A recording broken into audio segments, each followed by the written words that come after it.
সুপ্রভাত। কেমন আছো তোমরা সবাই? আমি অনেক দিন পর, অনেক ব্যস্ত, এখনও নতুন বাড়িতে সব কিছু গুছিয়ে উঠতে পারিনি, ওই জন্য ব্লগও করতে পারছিলাম না। তা ভাবলাম যে না, আজকে একটু ব্লগ করি, যেমনই হোক, নাহলে অনেক বন্ধুরা আমাকে মিস করছে। সত্যি করে কি তোমরা আমাকে মিস করছো? বলো তো। না, আমি তোমাদেরকে শুধু শুধু মিস করছিলাম। কোনটা কোনটা সত্যি? যাই হোক, কেউ তো মিস করছে, তোমরা না হয় আমি। এখন চা গরম করতে চা বসিয়েছি। চা খাবো। কর্তামশাই নেই, কর্তামশাই গেছে ট্যুরে বম্বে।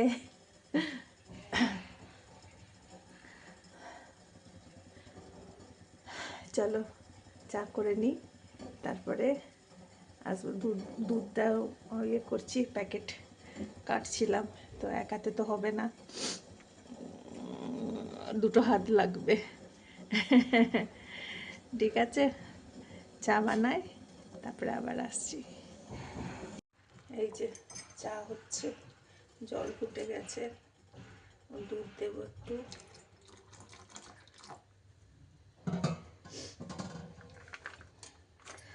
তোমাদের সব চাটা খাওয়া হয়ে গেছে?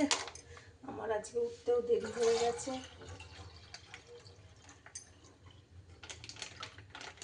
কর্তামশাই থাকলে ওঠা দেরি তাড়াতাড়ি হয়, অফিস যায় তো। অফিস নেই বলে একটু আদা দিই, দাঁড়াও। ঠান্ডাকালে আদা দিয়ে চা।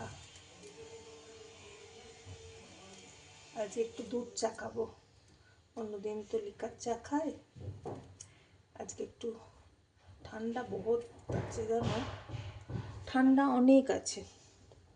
হ্যাঁ, আমাদের বিল্ডিংয়ে এখনো কাজ হচ্ছে, আমরাই প্রথম মেম্বার, এখনো কেউ আসেনি, কারণ বিল্ডিং এখনো তৈরিই হয়নি। যেহেতু আমরা ফ্ল্যাটে ভাড়া ছিলাম, তো আমাদের ফ্ল্যাটটা যে ভাড়া ছিলাম ওই ফ্ল্যাটটা আর কি বিক্রি হবে। তো ওনার আমাদেরকে বলছিল অনেক আগে থেকে যে ছেড়ে দেওয়ার জন্য, কিন্তু আমরা তো একটা ফ্ল্যাট বুক করেছি, আবার আর একটা ফ্ল্যাটে ভাড়া যাব, সেই জন্য আমরা এটাকে কোনো রকমে তাড়াতাড়ি ফটাফট বললাম যে একটু তৈরি করে দাও যতটা হবে, তারপরে আমরা থাকতে থাকতে আবার কাজ টাজ করবে। সেই অনুযায়ী আমরা চলে এসেছি। এখনও আমাদের কাজ হচ্ছে, কিছু কিছু কাজ এখনও বাকি আছে, সেইগুলো হচ্ছে, বুঝেছো? ওই জন্য ধুমধাম আওয়াজ হচ্ছে, শুনছো? এগুলো পাশের যে ফ্ল্যাটগুলো তৈরি হচ্ছে সেইগুলোর তোমার আওয়াজ হচ্ছে।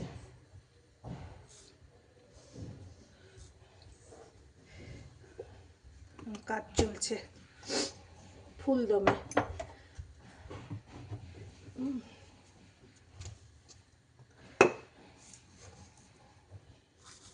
আমি সব কন্টেনারগুলো চেঞ্জ করে নিয়েছি, প্লাস্টিকের ছিল সেগুলো কাঁচের করে নিয়েছি। এইটা আমাকে আমার বোন, আর এক বোন দিল্লিতে, মানে আমি তাকে বোনের মতনই ভালোবাসি, সে আমাকে ওই রকমই ভালোবাসে, কিন্তু সে আমাকে কাকিমা বলে।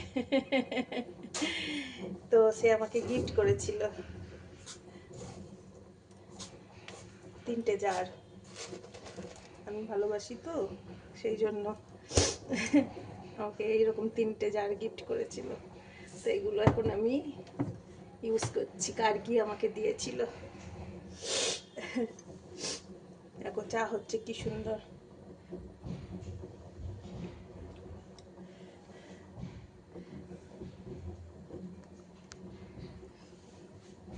চাটা ফুটুক।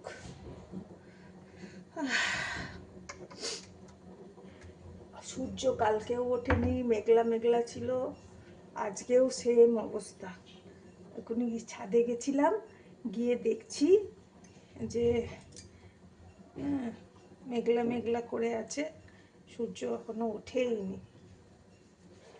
আজকেও সূর্য উঠবে নাকি জানি না। একটু কাপড় ধোয়ার ছিল, কিন্তু কাপড় ধুয়ে না শুকোবে না তো, কি মুশকিল বলো দেখি। মেশিনে কাচলেও সেটা তো শুকাতে হবে, একটু রোদ পেলে তবে তো শুকাবে। দেখা যাক, একটু যদি ইয়ে হয় তাহলে না রোদ না উঠলেও ধুতে হবে, তোমার হাওয়াতে যদি শুকায়। টাইম লাগে না, রোদ হলে একদিনেই ইয়ে হবে, মেশিনে কাচলেও কি হয়, রোদ না থাকলে দুদিন লেগে যায়। কারণ মোটা মোটা জামা কাপড় তো, শীতকালে তো সবই মোটা মোটা। আমার বেলটা কোথায় রেখেছি খুঁজে পাচ্ছি না, আমার অসুবিধা হচ্ছে প্রচণ্ড। কি বলবো, দেখতে হবে, খুঁজতে হবে কোথায় আছে। খুঁজছি, সেরকম করে অবশ্য খুঁজিনি, সামনে সামনে দেখছিলাম। দেখতে হবে মেয়ের ঘরে রেখেছি না কোথায়।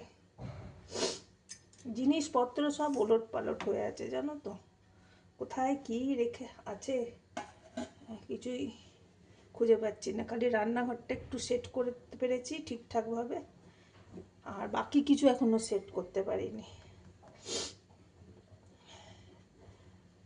আর রান্না বান্না করতে হচ্ছে, আবার সব দিক দেখতে হচ্ছে, শরীরও ঠিক যায় না, একটা সম্ভব হচ্ছে না।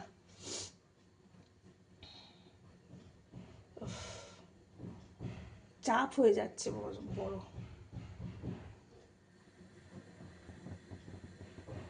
বুঝেছ, চা হয়ে গেছে, চলো চা খেয়ে নিই, চাটা ছেঁকে নিই।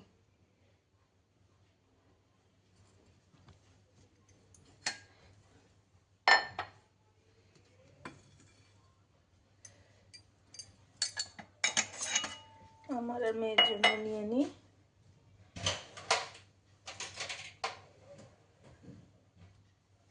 ছেলে তো এখনো উঠেনি, পরে উঠবে, ওকে ও তো চা খায় না, ও আবার কফি খায়।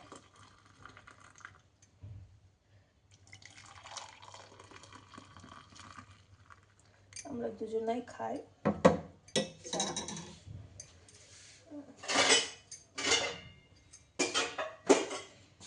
দাঁড়া, দুধটা বসিয়ে দিই, দুধটা একটু কম করে দিই, দুধটা হোক, দুধ হোক, আমরা চা খাই তা করতে করতে, তাই না বলো? ঠান্ডাকালে চাই হচ্ছে এনার্জি। আগে কতবার করে শীতকালে চা খাওয়া হতো শরীর গরম করার জন্য। এখন তো চা বেশি খাওয়া মানা,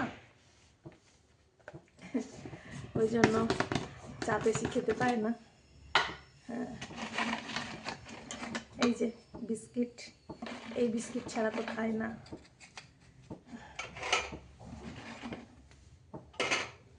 আমার জন্য আমার মেয়েও এখন এই বিস্কুট খাচ্ছে, সবাই খাচ্ছে। আমার চুলের অবস্থা দেখেছ, ঘুম থেকে উঠেছি না, একটাকে একটুখানি ব্রাশ করা হয়নি, চুলটা আঁচড়ানো হয়নি, চুলটা আঁচড়ে নিতে হবে, খেপির মতন লাগছে।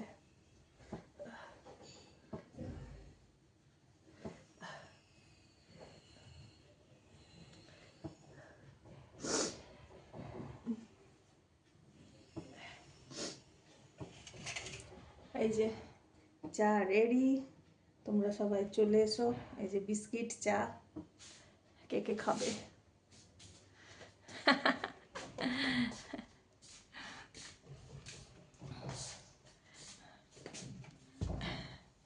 কিরে, চা খাবি তো? এনে চা নিয়ে এলাম, আর তোমাদেরকে ব্যাক ক্যামেরায় দেখায় আরেকজনের কাণ্ড কারখানা। এই যে আরেকজনের কাণ্ড কারখানা দেখো। হ্যাঁ প্যান্থার, তুমি বিস্কিট খাবে না? খাবে না? মানে ঠান্ডাতে এরকম করে শুয়ে থাকবে? ঠান্ডাতে তিনি সারাদিন ঘুমাচ্ছে। এক দুবার আমার সঙ্গে ছাদে যায়, একটু দরঝাঁপ করে, তারপরে আবার এসে টুপুস করে শুয়ে পড়ে। কখনো সোফাতে, কখনো বিছানাতে, যেখানে আমি বসবো সেখানে। দেখো চোখ আর খুলতে পারছে না, বন্ধ হয়ে আসছে গো। চলো ঘুমাক, ওকে আর ডিস্টার্ব করবো না। আজকে তোমাদের সঙ্গে কি বানাচ্ছি দেখো। সকালবেলায় পাস্তা বানাবো। এই যে পাস্তা বয়েল করে নিয়েছি, দেখো ধুমো উঠছে। আর এখানে নিয়ে নিয়েছি আদা রসুন কুচি, বিট গাজর ক্যাপসিকাম পেঁয়াজ বিনস, এখানে chilli sauce soya sauce vinegar tomato sauce দেব। ব্যাস বানিয়ে নিই ফটাফট, তারপরে তোমাদের সঙ্গে এটা সরাই এগুলো তোমাদের সঙ্গে দেখাবো কেমন দেখতে হলো আমার পাস্তা। পাস্তা তো সবাই বানাতে জানে, ওই জন্য আর রেসিপি শেয়ার করলাম না। ঠিক আছে, চলো বানিয়ে নিই। দেখো আমার পাস্তা রেডি। কি সুন্দর কালার এসছে দেখেছো? বিট দিয়েছি না, বিটের জন্য একদম রেড কালার এসে গেছে। খেতেও খুব ভালো হয়। তোমরাও কোনো সময় বানিও, সবাই বানায়।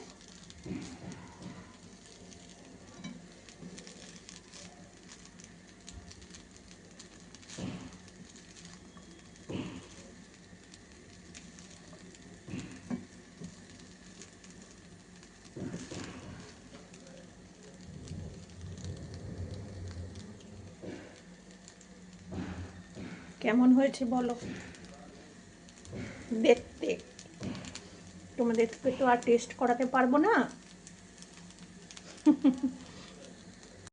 ये देखो आज का ब्रेकफास्ट, पास्ता अंडा और केला। आज ये खाएंगे ब्रेकफास्ट में। आज के नाश्ता। এই যে ছাদে এলাম। উফ আজকে ভালো রোদ উঠেছে, ওই জন্য একটু কাপড় টাপড় ধুতে হবে, নাহলে আর পারা যাচ্ছে না। তো রোদের জন্য ক্যামেরাটাতে কেমন হচ্ছে। এইটা একটা উপরে আমাদের ছাদের ঘর আছে, আমার ছেলেমেয়েরা সব স্টুডিও রুম বানিয়েছে ওদের সব ভিডিও টিডিওর জন্য। সেট আপ এখনো পুরোপুরি হয়নি।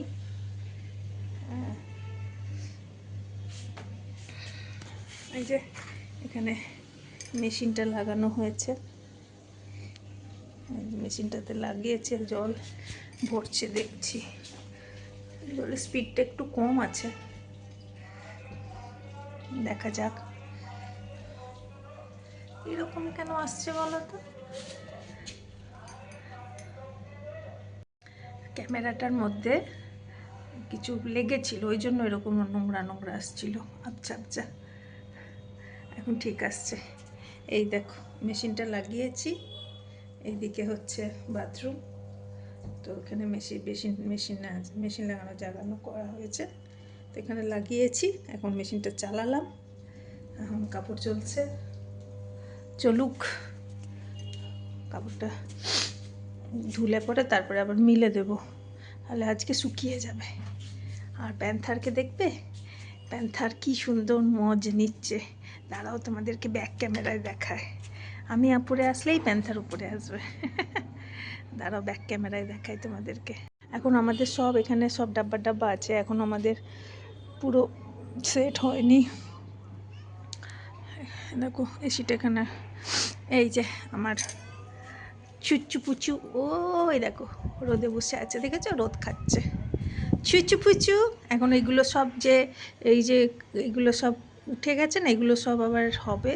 এর প্রথমে করেছিল, এখন কাজ কমপ্লিট হয়নি না, পুরো কাজ চলছে, এগুলো সব আবার হবে, রিপেয়ার করে আবার ইয়ে করবে, ঠিক করবে।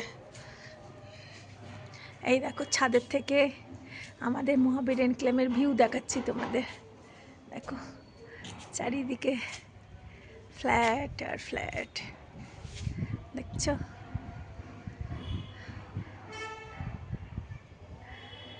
আমার পাশের ছাদে আবার বাগান করেছে, কি সুন্দর, দাঁড়াও তোমাদেরকে দেখায়।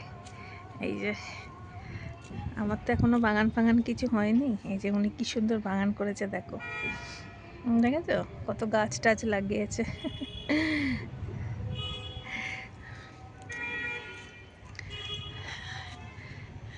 আমাদের সামনেটা এরকম,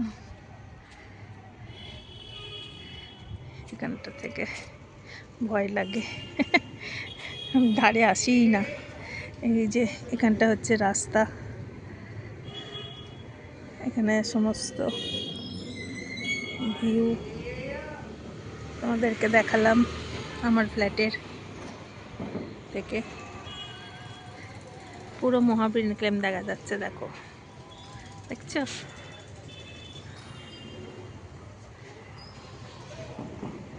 আজকে ছেলে মেয়ের জন্য একটু ভাজা পিঠে করছি, কয়টা রাঙা আলু ছিল, একটু মুগ ডাল, একটু আটা চাল গুঁড়ি দিয়ে এটাকে মেখে এরকম বানিয়েছি। ওর মধ্যে জিরে আর শুকনো লঙ্কা ভেজে নিয়ে দিয়েছি, দিয়ে এরকম করেছি। এই যে ভাজা হচ্ছে, হ্যাঁ, আর এই যে কয়টা ভেজেছি, একটু করে দিই তাহলে ওরা খেতে পাবে। ওনার পড়েছিল তো নষ্ট হয়ে যাবে না হলে, ওই জন্য এই যে একটু একটু করছি। আর এখানে এই যে প্যান্থারের জন্য খাবার রেডি করেছি, কুমড়ো সিদ্ধ, চিকেন, ভাত সব সিদ্ধ হয়ে গেছে, ঠান্ডা করতে দিয়েছি, প্রচণ্ড গরম। বাসনগুলো মেজে দিয়ে গেছে, এগুলোকে এখন তুলতে হবে, অনেক কাজ আছে। রান্নাঘরটাকে একটু গোছগাছ করতে হবে, আগে এগুলো করে নিই, প্যান্থারকে খেতে দিয়ে দিই, হ্যাঁ, তারপরে করব, এই আর কি। সেই সকালে একবার এসেছিলাম, তারপরে ব্যাক ক্যামেরাতেই চলছে। ছাদে কাপড়গুলো মিলে এসেছি, এসে আজকে তো পাস্তা খেয়েছি পেট ভরে, তো দুপুরে মনে হচ্ছে ভাত খেতে পারবো না, খিদেই পায়নি। আমি ভাবলাম বাচ্চাদের জন্য তাহলে এটা করে দিই, টাইম আছে যখন, রান্নাবাড়ি কিছু করছি না, প্যান্থারকে তো না করলে হবে না। ও তো আর কি খাবে বলো, তো ছেলের জন্য একটু রেখে দেবো, ও আসবে তখন গরম গরম ভেজে দেবো, মেয়ে আছে, মেয়ে খাক, কয়টা বানিয়ে রাখি। আর বাকিটা তুলে রেখেছি, এই যে এইটা তুলে রেখেছি, এইটাকে মেখে রেখেছি, এটাকে এখন আটা আর চাল গুঁড়ি দিয়ে এটাকে মাখবো। এটা হবে সেই নলেন গুড় আছে তো, রসের মধ্যে দেব, তো এটা আজকে করতে পারবো কিনা জানি না, দেখি যদি পারি তাহলে করব, আর যদি না পারি তাহলে টিফিন বক্সের মধ্যে ভরে ফ্রিজে রেখে দেবো, কালকে করব। একসঙ্গে তো এত কিছু করতে পারি না, আস্তে আস্তে দেখতে হবে কতটা পারবো কতটা পারবো না। করলে পরে ওরা খায় জানো, সন্ধেবেলা এসে তো খিদে পায়, একটু কিছু করে রাখলে ছেলে মেয়েগুলো খায়, না হলে অর্ডার করে খায়। আমার হয়ে চোখের সামনে এগুলো দেখতেও ভালো পারি না, কি করবো আর। যখন মনে হয় যে হ্যাঁ পারবো তখন করি, আর যখন মনে হয় যে না একদমই পারি না তখন শুয়ে পড়ি, তখন ওরা নিজেরা যা করে করে, ও জানে মা যখন ঠিক থাকে মোটামুটি মা ঠিক সামলে নেয়। চলো এগুলোকে উল্টে দিই, ও পেছন দিকটা ভাজা হয়ে গেছে। প্রথমে একটু করলাম তখন দেখছি যে ছেড়ে ছেড়ে যাচ্ছে, মানে ইয়েটা কম হয়েছিল, চাল গুঁড়ি দিয়েছিলাম কিন্তু আটাটা দিইনি, তারপরে আবার ভাবলাম যে চাল গুঁড়ি দিয়ে বাঁধছে না, হ্যাঁ ফেটে যাচ্ছে, ওই জন্য আবার আটা দিলাম একটুখানি, তারপর দেখছি আটা দেওয়াতে তোমার আর ফেটে যাচ্ছে না, গোটা গোটা থাকছে। মা করতো, তখন তা শিখিনি, মা করতো, করে করে দিত, খেতাম। নিজের সংসার যখন হয়েছে, আর শ্বশুর বাড়িতে তো সেরকম থাকেই নি। তো শাশুড়ি মাও করেছে, তো হয়তো থাকলে শিখে নিতাম ওনার কাছে। আমি যা রান্নাবাড়ি শিখেছি সব ওই ম্যাগাজিন থেকে, তারপরে তোমার টিভি, তখন তো আর মোবাইল ছিল না, তো টিভিতে, হ্যাঁ, খবরের কাগজে, বইয়ে, তারপরে কোনো বন্ধু বা কোনো কারো কাছ থেকে নতুন কিছু রেসিপি শুনলাম, তো সেরকম করে দিদির কাছে, আমার দিদির কাছে, আমার দিদি হচ্ছে গুরু, ওর কাছে থেকেই বেশিরভাগটা শেখা। তারপরে শিখতে শিখতে, বয়স বাড়তে বাড়তে, এক্সপেরিমেন্ট করতে করতে করতে করতে শিখেই গেছি। তারপরে এখন তো মোবাইল হয়ে গেছে, ইউটিউবের যুগ হয়ে গেছে, কত রকমের রান্না দেখায়, তো করি। শখ থাকা চাই, তাই না বলো? শখ থাকলেই তখন আপনি আপই, আর যাদের শখ নেই জীবনেও হবে না।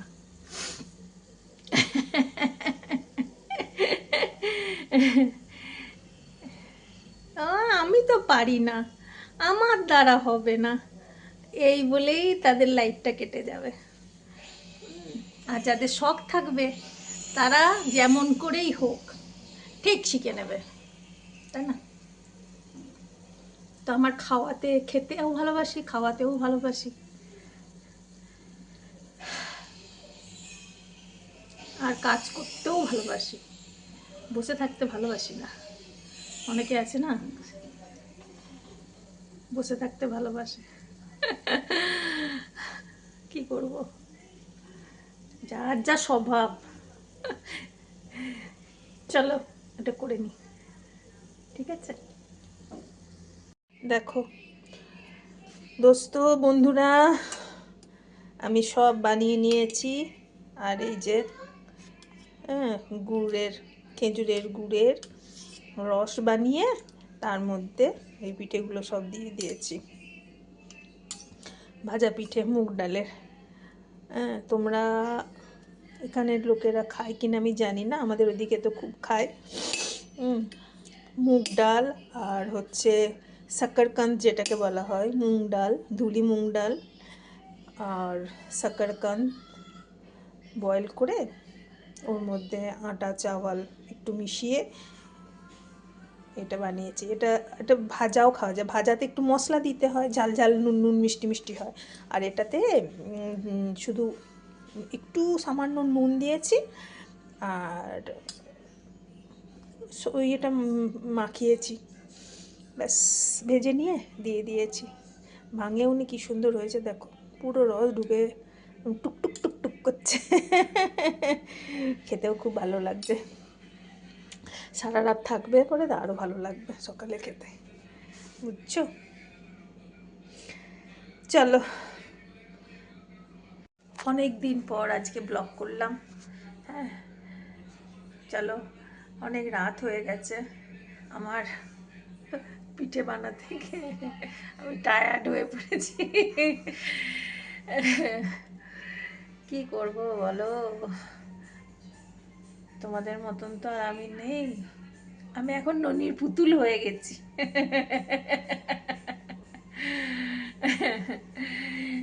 প্রিন্সেস রাজকুমারী হয়ে গেছি, বুঝেছো? বেশি মেহনত করতে পারি না, আরামে আরামে থাকতে হয়।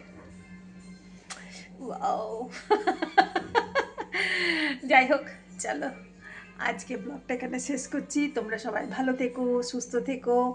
হ্যাঁ, আবার নতুন দিনে নতুনভাবে নতুন আর একটা ব্লগ নিয়ে তোমাদের সঙ্গে এসে যাব। Tata, bye bye.